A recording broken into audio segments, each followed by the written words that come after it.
இந்த இன்ஸ்டாகிராம்காரனால ஒரே டிப்ரிமேஷனாக இருக்குது. வணக்கம் கைஸ், இது சிக்கமா காம்படிஷனுக்கு ரெடி ஆகிறதுல இன்னைக்கு நான் 40. என்னோட இன்ஸ்டாகிராம் அக்கௌண்ட்டு எதுவும் பக்கிண்டா ஆகியிருக்கா ஒன்றும் புரிய மாட்டேங்குது. என்ன காரணம்னா இப்போ கரண்ட்டாக ஒரு 1840 ஃபாலோவர்ஸ் இருக்குது. டெய்லியும் ஒரு 1 இல்லை 2 ஃபாலோவர்ஸ் புதுசாக ஃபாலோ பண்ணிட்டு தான் இருக்காங்க.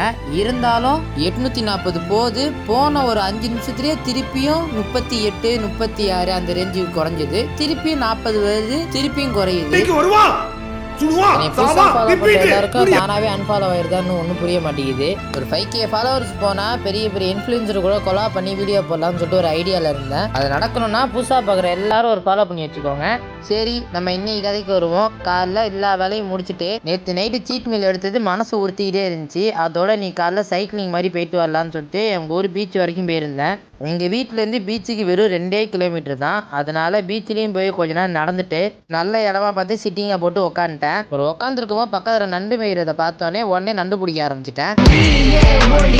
அப்புறம் கொஞ்ச நேரம் அப்படியே நண்டு பிடிச்சி விளாண்டுட்டு அப்புறம் மத்தியானம் போல நம்ம ஸ்கூல் ஃப்ரெண்ட்ஸ் எல்லாம் டர்ஃபு போகலான்னு சொல்லியிருந்தாங்க. அதுக்காண்டி சன்ஸ்கிரீனெல்லாம் போட்டு கிளம்புனா எங்கள் அப்பா இங்கே பால் கொடுக்கணும்டா, வீட்டில் பால் இல்லை, போய் டிஸ்ட்ரிபியூட்டர்கிட்ட போய் பால் எடுத்துருவா அப்படின்னு சொல்லிட்டு அனுப்பி விட்டாங்க. அதனால இன்னைக்கு அவனை கூட விளையாட போக முடியல. அவனை இந்த வீடியோ பார்த்துட்டு இருந்தீங்கன்னா உங்கள் வீட்டு பிள்ளைய நினச்சி நீ மன்னிச்சிடுங்க. சரி, இன்னைக்கான கதையை இதோட முடிச்சுக்கிறேன். நாளைக்கு ஒரு சிக்கமான வீடியோவில் சந்திப்போம். அது வரைக்கும் சிக்கமாக இருங்க.